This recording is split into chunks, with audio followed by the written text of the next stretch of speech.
I'll tell you, Duel, a lot has been happening in Texas recently, man, especially when it comes to the fucking space program, dude. Elon Musk is set to donate tens of millions of dollars to Texas schools in the city of Brownsville. Now, if you don't know, we've talked about it recently, Elon Musk, who has set up shop here in Texas, is attempting to buy a town down near the border called Boca Chica and convert it to Starbase, Texas, and that's where they'll primarily operate out of.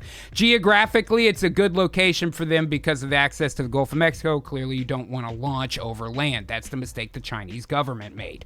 But a lot of people have been complaining recently. He put out some shit on Twitter that was like, yo, we need this, that, all these different jobs. Come down to fucking Texas and get these jobs right now. And a bunch of people started bitching and complaining, you know? Oh, give those jobs to people that are there. First things first, I'm sure he is giving jobs to people that were there. But to be 100% honest, Brownsville, Texas is not crawling with mechanical engineers. You're gonna have to bring in outside help. There aren't 10,000 fucking rocket scientists that live in any one major city. People are going to have to move in order to do those jobs. And to suggest that that would preclude locals from getting jobs at any of these companies, I think is ridiculous. And maybe more importantly, if any of you have ever watched Parks and Rec, you may remember that Grizzle buys a big part of the town at the end of the series. And Leslie tells him, look, if you're going to come in here and set up shop and make all this money, you got to make a pact with the town. Buy us this national park land and then just let the Parks Department have it. And ends up working out. Well, how is that so different here?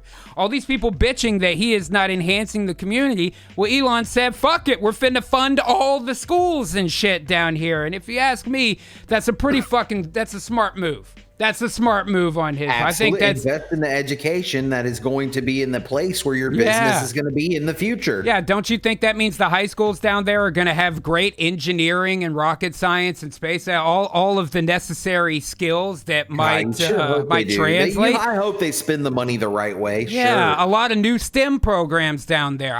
In my mind, you love to see it. You know what I mean? That's Absolutely. Texas education. That's Texas jobs. Also, we go to space from here. I fail to see the problem. You know? I agree. Megaroo says, Boca Chica is where my uncle lives. Are you serious? Oh, most definitely. I'm 100% serious. He claims that he's going to buy Boca Chica, change the name to Starbase, Texas, and start fucking recruiting, building up the schools, building up the jobs, building up the infrastructure. Now, I get people have their gentrification worries about this kind of stuff, but, where's the line? No cities we're not allowed to advance cities anymore. Everything has to stop exactly where it is.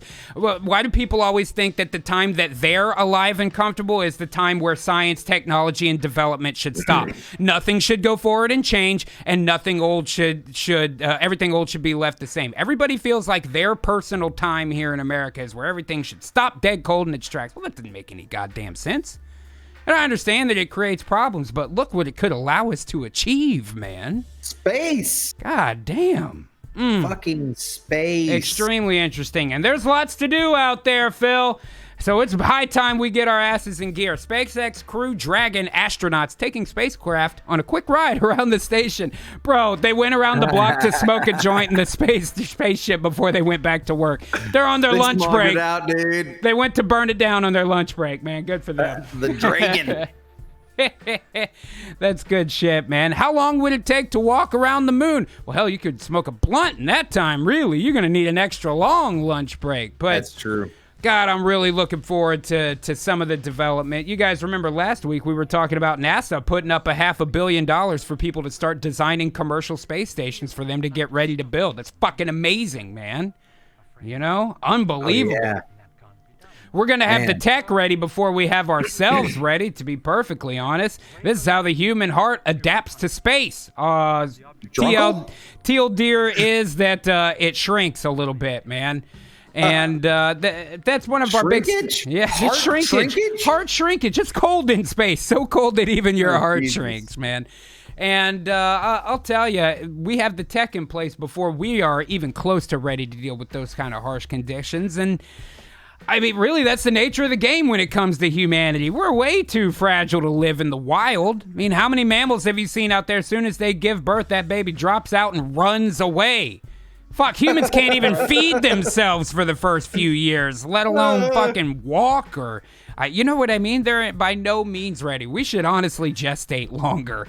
But technology allows us to overcome all of those things and be the only species that's able to do this on our planet. So I applaud you, humanity. Nice work. And speaking of nice work done by humanity, NASA's Ingenuity Mars helicopter gets set for historic first flight on another world. God damn it, I'm really looking. You remember we were talking about the little helicopter? I love it. They took a little Mars helicopter with them to go survey and shit and pick up the samples and send it out. I can't wait to see what they bring back, man. I know. And we're just taking those steps to get further and further out there, man.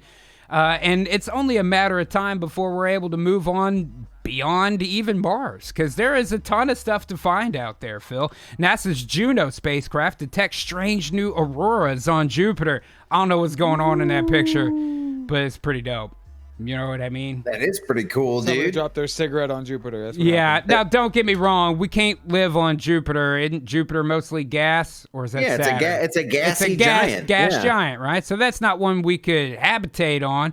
But, it's still out there. It still deserves exploring. It doesn't mean there's something they can't learn from these other planets, even if they're not planets that we think we could live on. And as we continue to learn all of these things and get further and further out, and our knowledge becomes more and more sophisticated with how other celestial bodies interact with our own, we finally have made a huge discovery that we've been waiting on for a long time. And at long last, for the first time, scientists have detected X-rays coming out of Uranus. I'm not a criminal. I'm not a criminal. I'm an artist working in an unpopular medium. Can I just speak to you? I mean, really speak to you like man to man. I've known you for a long time, William. And I know about your penchant for spying on women.